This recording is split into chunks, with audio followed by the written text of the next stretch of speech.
Hello everybody and welcome to another video on the channel. This is probably some of my favorite time of the year when we get to discuss spoilers!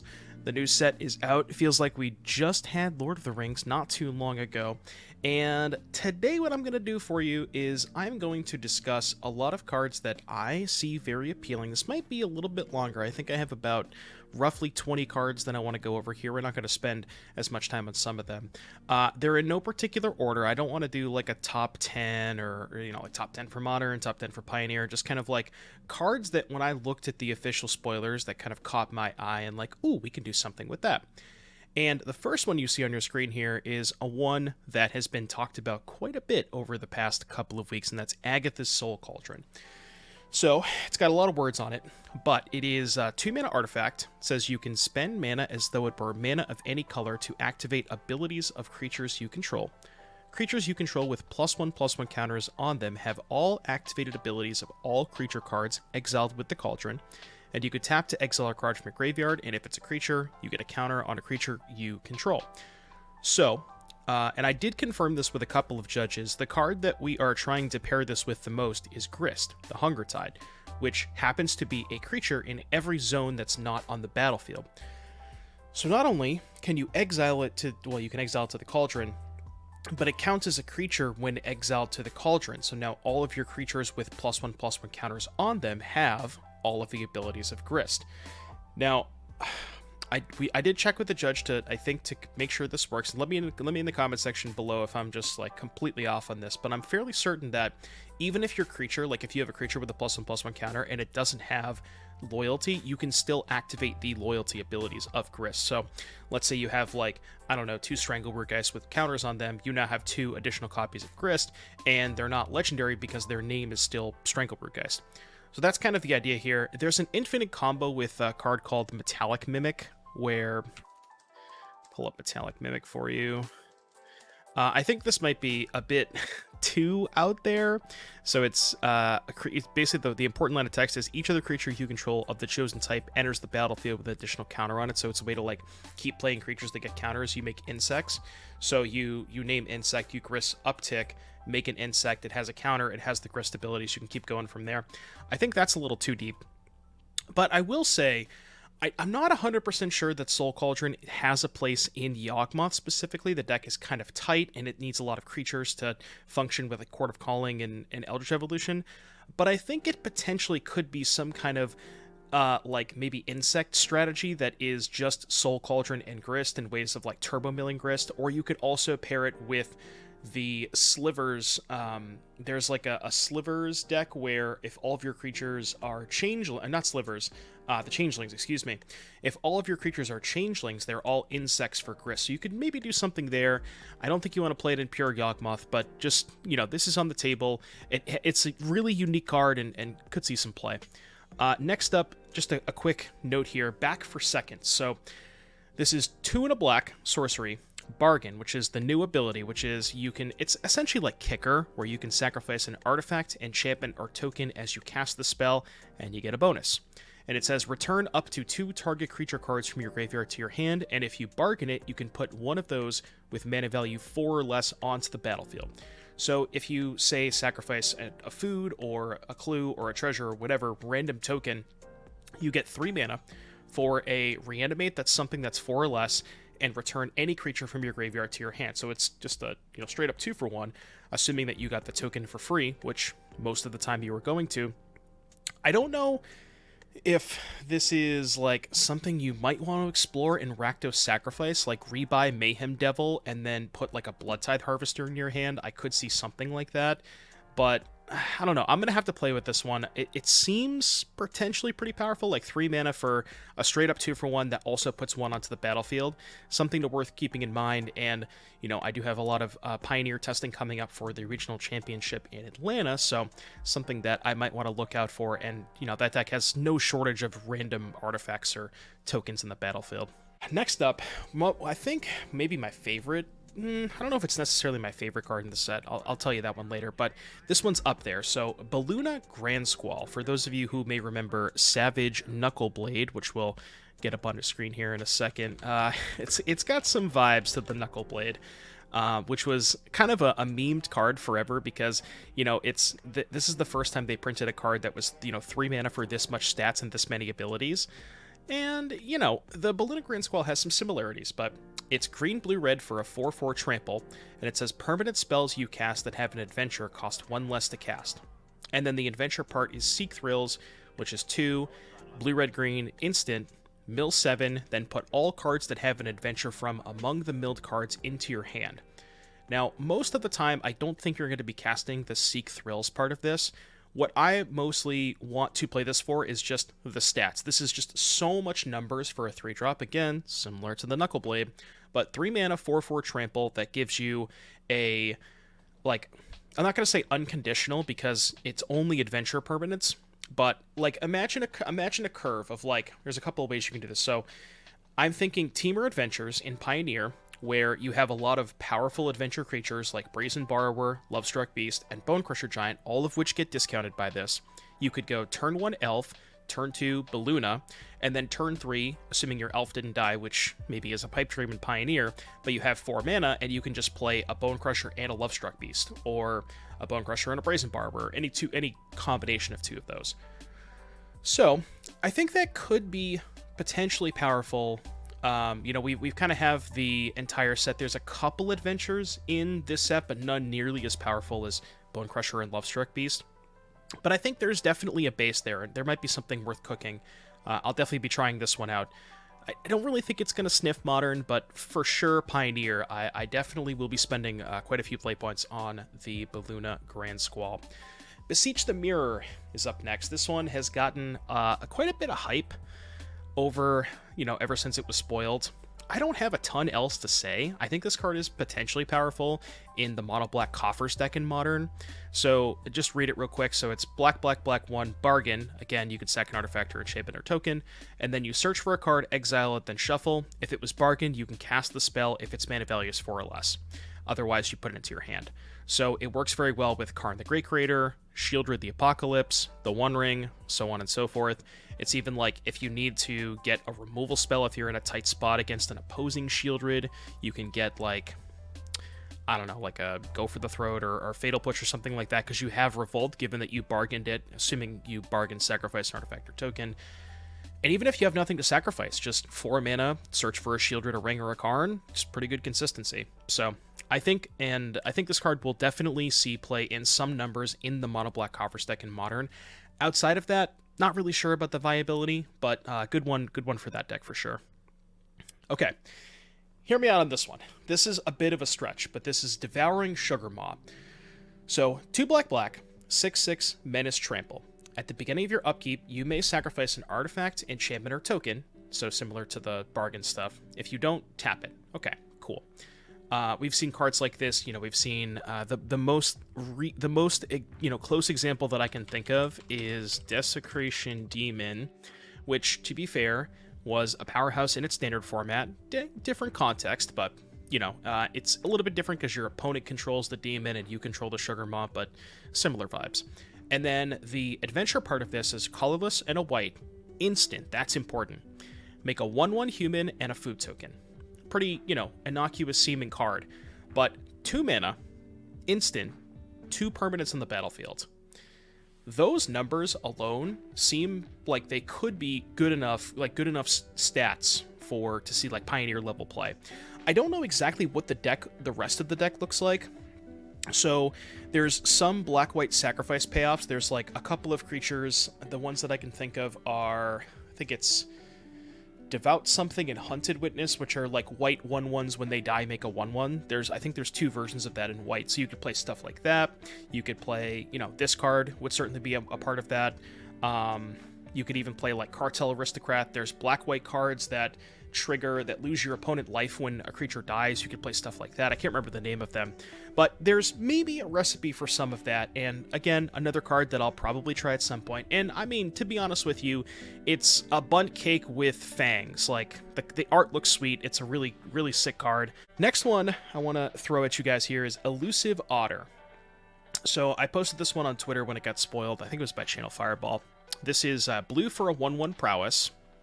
Pretty good. I mean, even if it had no other text, like just 1/1 prowess for 1 is decent. Not quite as good as Swiss Spear or Soulscar, because it has 1 toughness as opposed to 2. But it does have an ability that says creature, and I think a lot of people are missing this, creatures with power less than its power can't block it. So it has some sort of built-in evasion to make up for the fact that it only has 1 toughness. Similar to a card like Sprite Dragon, which is a card that a lot of the modern prowess decks are currently playing. So, you know, there's some similarities here. It doesn't have haste, doesn't have the permanent bonus. It's a little bit different, but, you know, 1/1 prowess-esque effect with some sort of evasion. Excuse me. And then the other half of this, the adventure part, because you get a little bit more of a bonus, X and a green sorcery, distribute X counters, +1/+1 counters, among any number of target creatures you control. Now, there have been some Pioneer prowess decks in the past that have had similar bases to what you see in Modern, like Monastery Swiss Spear, Soulscar Mage, Sprite Dragon, bunch of cantrips, bunch of 1-mana removal. With the banning of Expressive Iteration in Pioneer, those decks kind of fell off the map. I don't know if they're necessarily in the market for another 1-drop, because it is very similar to a card that is already legal in Pioneer, which is Blister Coil Weird. 1/1 for a hybrid blue-red. Whenever you cast an instant or sorcery spell, it gets +1/+1, untap it. Now, that ability is different than Prowess, because Prowess triggers off of artifacts, enchantments, planeswalkers, so on and so forth. But in the Prowess deck, you're not playing a ton of those, especially in Pioneer, because we don't have Mishra's Bauble. Now, again, in Modern, I could definitely see it see you playing this over Sprite Dragon, but 1 toughness, again, a little bit sketchy in the format with Bowmasters. The thing about Sprite Dragon is that, like, you play 4 Mutagenic Growth, and if you go Sprite Dragon, protect it with Growth, it now has a permanent counter on it, so then it can't die to further Bowmasters, and this card doesn't have that. But it is a 1-drop, and, you know, it also, Modern is much more, like, much less hostile towards splashing a 3rd color. It's really hard to get the green half of this in Pioneer because you don't have fetch lands, but in Modern, putting 1 Stomping Ground into your deck is kind of a free roll, so you might actually get to cast the Grove's Bounty spell part of this in Modern, so keep an eye out for that one. Hearth Elemental is up next. So, another adventure card. So, the creature part of this is 6 mana for a 4/5. The spell cost X less to cast, where X is the number of cards in your graveyard that are instants, sorceries, or have adventures. And then the spell half is red colorless sorcery, discard your hand, draw 2 cards. Now, we've seen similar types of effect like this that are very powerful in the Modern Dredge deck. We have a card like Cathartic Reunion, 2 mana sorcery, additional cost to cast this, discard 2 cards, draw 3 cards. And there's also Thrilling Discovery, which is effectively red-white, and then the same text of that, discard 2, draw 3. Now, you might ask yourself, why would you want to draw 2 instead of drawing 3? Well, there's a couple of upsides. One, you get the creature half of this, and if you're turbo milling your deck with Dredge, which, you know, assuming that you're doing what your deck is supposed to be doing, you will be putting a lot of cards in your graveyard, so you can frequently cast this for 1 mana. The other thing is, this is going to sound kind of crazy, but a lot of the time discarding your hand might be better than discarding 2 cards, because, like, if you have a whole bunch... So, there's a weird spot with Cathartic Reunion where you, like, play it on turn 2, discard 2 dredgers, you dredge both of them back to your hand, and you brick on a dredger, and your hand is just full of dredgers. But if you Hearth Elemental and discard, say, 3 or 4 dredgers, you get 2 of them back, and then you still have some in your graveyard the following turn to keep dredging. So the combination of discarding your hand actually kind of being a benefit, it also can get, like, Conflagrates out of your hand that you might want in the graveyard, Silver Smoke Ghouls, stuff like that, and the ability to cast a 4/5 for 1 mana. I think this card is definitely going to see some play in Dredge, maybe a little bit of a Dredge resurgence, question mark? Next card I want to talk about here is Kellen the Fey-Blooded. So, this is 2 and a red, 2/2, double strike. Other creatures you control get +1/+0 for each aura and equipment attached to Kellen the Fey-Blooded. And then the adventure part of this is white colorless, it's called Birthright Boon. Sorcery, search your library for an aura or equipment card, reveal it, and put it into your hand, then shuffle. So, a couple of things I want to note here. So, first and foremost, the card that we're going to be searching this most of the time is going to be, if I can spell, Colossus Hammer.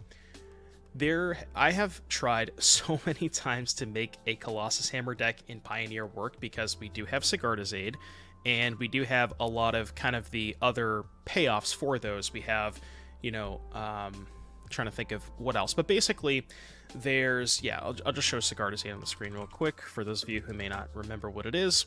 But the idea is you know, set up Sigarda's Aid plus Colossus Hammer, and this card, we've had a similar card to this card in the past, and if I can remember, I think it's called Open the Armory? Yeah. So this card has been Pioneer legal throughout the entire time, and I have played it a couple of times in Pioneer Hammer decks. The sorcery adventure part of this is the exact same card. Search for it or equipment, put it into your hand, then shuffle. But the cool thing is with Kellen, you have that added bonus of just having a 3-mana 2/2 double strike, which happens to be not only a body for hammer, but also a double striking body for hammer, which means that if it connects with a hammer, it's just going to be lethal every single time. And the other cool thing about Kellen is in the games where you're not hammering, you have the small ball equipment, stuff like Shadow Spear and Rabbit Battery, with, you know, cards like that. So, Shadow Spear right here, and then sometimes you can play a Rabbit Battery. I'm sure there's even more kind of Rabbit. I can't spell today. What am I doing? Rabbit Battery. So, and there's probably even more kind of cheap 1-mana equipments that you can put onto Kellen, and then if you're going wide with stuff like Ornithopters and Skrelvs and other 1-drops, then those get pumped when you have the cheap equipment on Kellen. All of that said, the last but certainly not least, very importantly, Kellen gets an aura. Chain to the Rocks, a lot of people seem to miss this, is an aura. You enchant your mountain, so you can not only have Kellen, or I guess Birthright Boon, search for a combo piece in the form of Colossus Hammer, but it can also search removal, which is really, really cool. So definitely going to be experimenting with some Pioneer Hammer. I mean, I guess I got to talk about this one. This is not dead after all. I don't know. I don't know if I want to go on a tangent here, but it kind of frustrates me to no end that the card that is, I think, most likely to see the most amount of play in Modern in the entire set is going to be in Scam. This is just another copy of Feign Death. It's slightly better than Feign Death because you get a Wicked Roll as opposed to a +1/+1 counter, but who cares? It's the same card. And it's like the upside is so marginal, it's not going to fundamentally change the Scam deck whatsoever. But WotC just loves printing cards like this. We've seen Feign Death, Undying Malice, now we have Not Dead After All. Like, what is going to be the next version of this card? How many, like, you could play, 20 copies of this in the Scam deck if you wanted to? Like, it's just, I don't know. Move on. Next. I'm not too excited about it. Okay. This one looks a little sus, and it kind of is. I was going through the spoiler, and I don't usually read over a lot of the comments and uncommon. Sometimes if they're cheap, I'll skim through them. This one kind of caught my eye. So, Picklock Prankster, Picklock Prankster, say that 10 times fast. 2 mana, 1/3, Flying Vigilance. That part doesn't matter. I shouldn't say never. You may cast it at some point. But, the adventure part of this, Free the Fae. Blue colorless, instant. Mill 4, then put an instant sorcery or fairy card from among the cards into your hand. So, we see a lot of Pioneer, creativity decks play Impulse and other sort of 2-mana cantrip draw style effects. This card, I think, potentially could go in Phoenix, because it's an instant, which plays very, very well with all the Phoenix cards, because they want to hold up mana for Lightning Axe, cantrips, Is It Charms, counterspells, removal. The deck is just all instants. So this being instant as opposed to sorcery, like a strategic planning or something like that, could be very powerful. It mills 4 as opposed to 3, which planning only looks at 3. And you can get an instant or sorcery. You only get it from the top 4, but, let's be honest. The Phoenix deck plays somewhere between 28 to 32 instants or sorceries. Realistically, it's not going to brick off of this. Maybe we can have Frank Carson do the math. But, you can get any sort of cantrip removal spell, you can get Treasure Cruise. So I think this card could potentially be good enough in Phoenix just for the adventure half. Next card here, Pollen Shield Hair. Now this is, I really should put these two together because it's kind of a package deal, but we could talk about them individually. So Pollen Shield Hair, 2 mana for a 2/2 that says creature tokens you control get +1/+1, and then Hair Raising. I love the little play on words there. because it's like a bunny, but hair raising. You get it. Sorcery. Target creature you control gets vigilance and +X until end of turn, where X is the number of creatures you control. So, 2 mana for a 2/2 Lord. You know, it only pumps tokens, but those numbers are pretty decent. And then you get the added bonus of, you know, if you have a bunch of tokens, which in your green-white deck you probably do. You know, I'm trying to think. There was a Naya tokens deck that I had played not too long ago. Now, I know this one's a little bit deep, but you could go super deep and play March the Multitudes. There's also a card like Mondrak that doubles all of your tokens. You might want to play something like that. And then you also have stuff like Voice of Resurgence to go ahead and make tokens. And if your opponent plays on your turn, you get more tokens. There's plenty of like a good solid base for a green-white tokens deck. Now, you know, the Pollen Shield Hair, I like this card a lot because, again, it's not only like it's a curve filler, right? So you can play it on turn 2 if you have no other 2-drop. You can play it later in the game if you want to save it until you have a bunch of tokens in play to kind of push for a bunch of damage towards the end.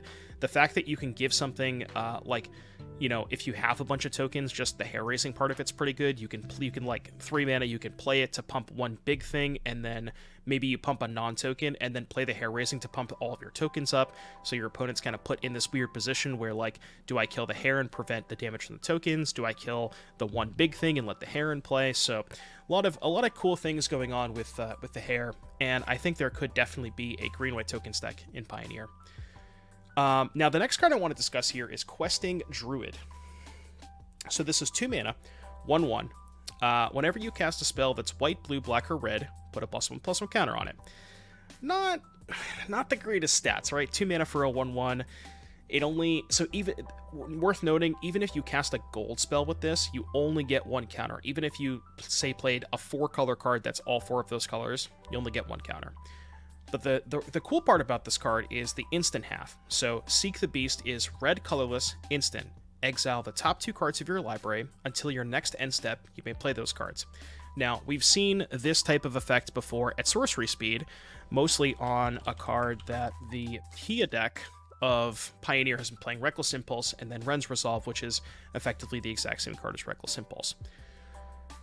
The upside here of Questing Druid, it being an instant, means that you can hold up removal while you're holding up your draw spell. So if you say on turn 2 you're holding up a shock and your opponent doesn't play a creature into your shock, well, you just say, okay, end of turn, Seek the Beast, exile 2 cards, untap.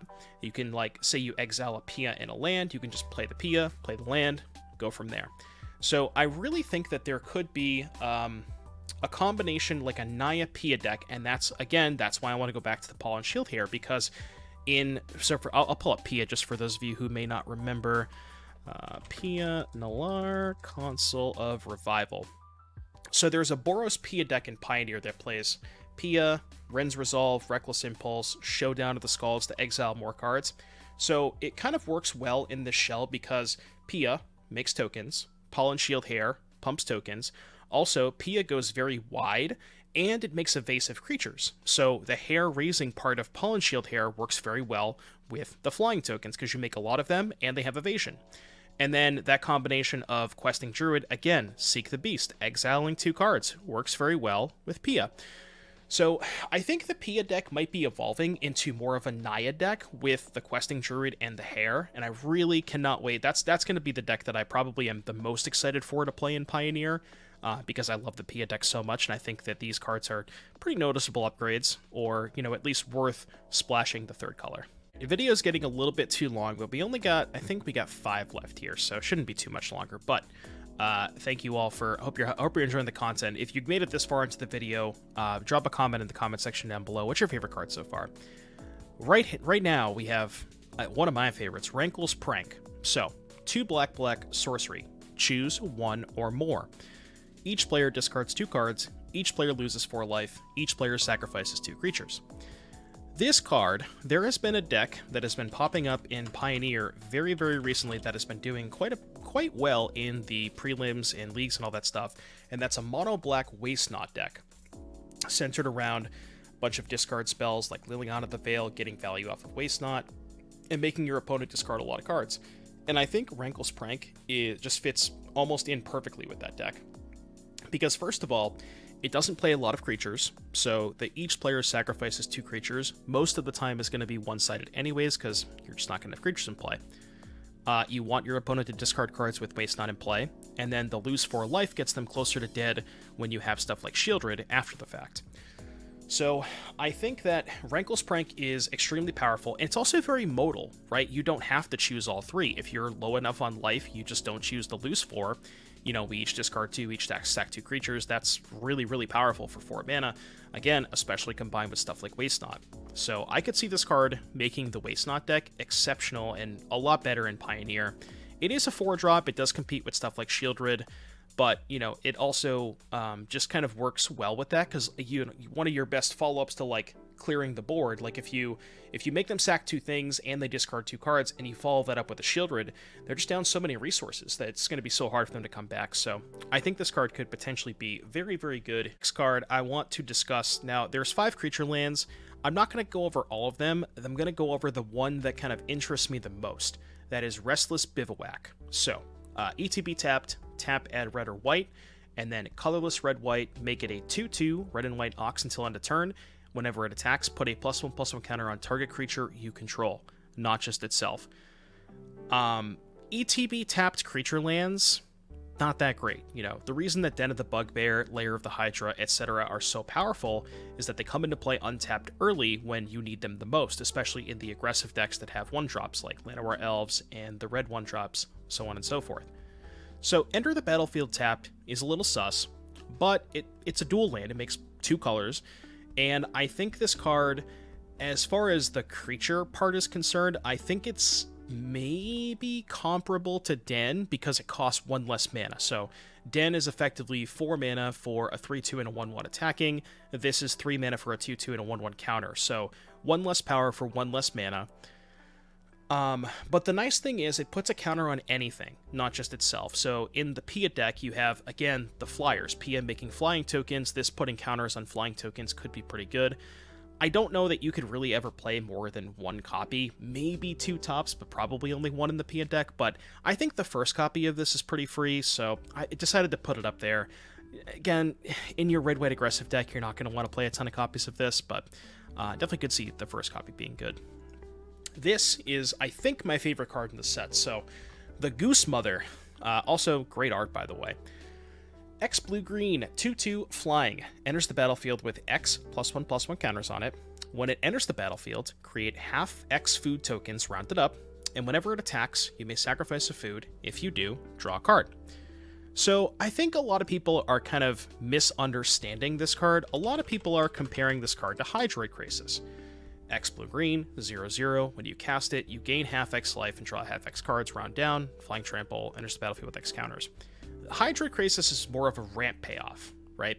Because you can't play it for 0, and if you play it for 2, you make a 2/2 that draws 1 card. That's not that good.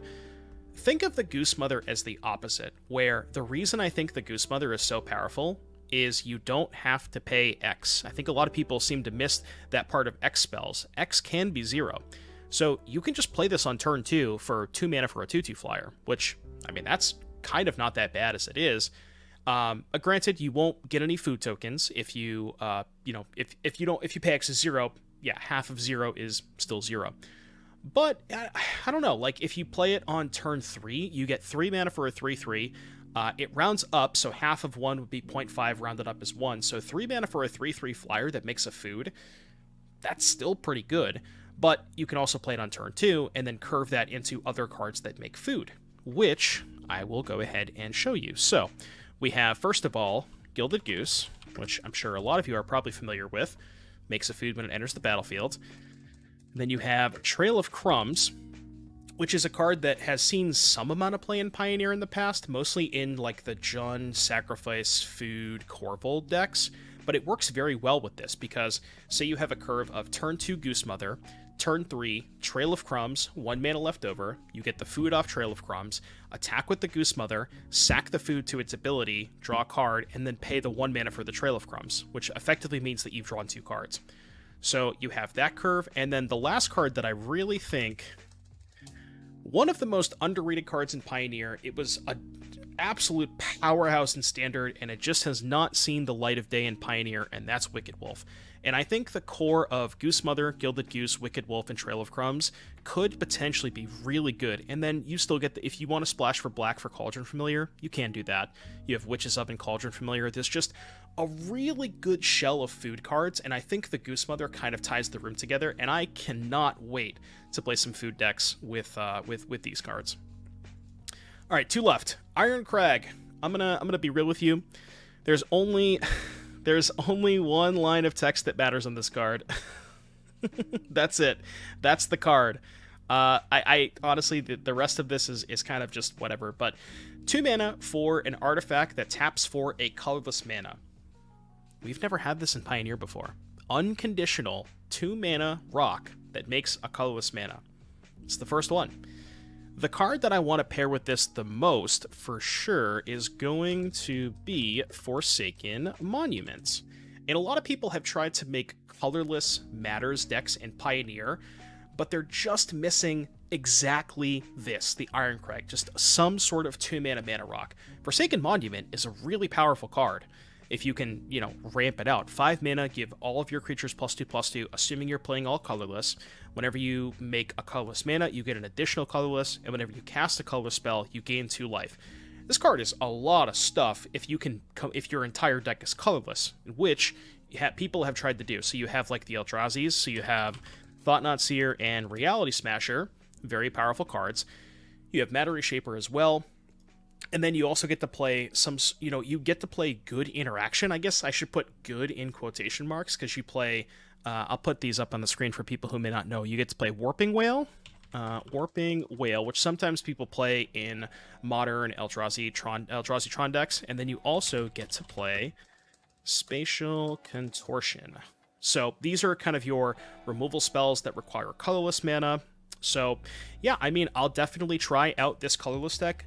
It is legendary, so I don't know if you can really afford to play 4 copies. Maybe you just have to play 4 and say, sometimes I'm going to draw 2. Maybe you play 3. But yeah, this is exactly what the deck was missing, and I think that colorless stuff could definitely be a player in Pioneer. All right, last up. I think, okay, this isn't my favorite card in the set, but past Not Dead After All, I think this might be the second best card for Modern. So this is Up the Beanstalk, which is a very simple card. Colorless green enchantment. When Up the Beanstalk enters the battlefield, and whenever you cast a spell with mana value 5 or greater, draw a card. So, a couple of things here. The most powerful applications you can pair this with are... there's 100 different Furies, come on. Whatever, you guys know what Fury is. So, evoke elementals. Fury, Solitude, so on and so forth. And then also, Leyline Binding. Now, the important part about Up the Beanstalk, it says when you cast, not when it enters the battlefield. So, even if your opponent counters your Fury, or your Solitude, or your Leyline Binding, you're still getting a card out of the exchange. Also, Up the Beanstalk stacks. So, if you have 2 Up the Beanstalks in play, and you cast a Leyline Binding, boom, draw 2 cards. And what does the 4-color deck want to do more than anything else in the world? Just draw more cards. It plays the Ring, it plays Omnath, plays Teferi. Now, it's weird because you would ideally want to pair this with a card like Karuga, because Karuga wants you to play a bunch of expensive cards, but Up the Beanstalk is a 2-mana card, so you actually can't play it with Karuga. That's a little awkward. Maybe you main deck Karuga, because you're going to want to be playing a lot of Furies and Solitudes. You probably want to play Ephemerate in this shell. But yeah, I mean, just in some sort of 4-color deck that loads up on max elementals, max Leyline Bindings, all that kind of stuff, I think it could be potentially very powerful. And that's all I got. That is all of the cards. We're at like just about 35 minutes. I could probably edit some of that out, but... those are all the cards that I think have a potential to be very, very good. Maybe I missed something. If I did, and you made it all the way to the end of the video, let me know in the comments section what is your favorite card from the set. Maybe I went over it, maybe I didn't. And also, if you made it all the way to the end of the video, like, subscribe. I hope you enjoyed, and I will see you guys in the next one. Adios.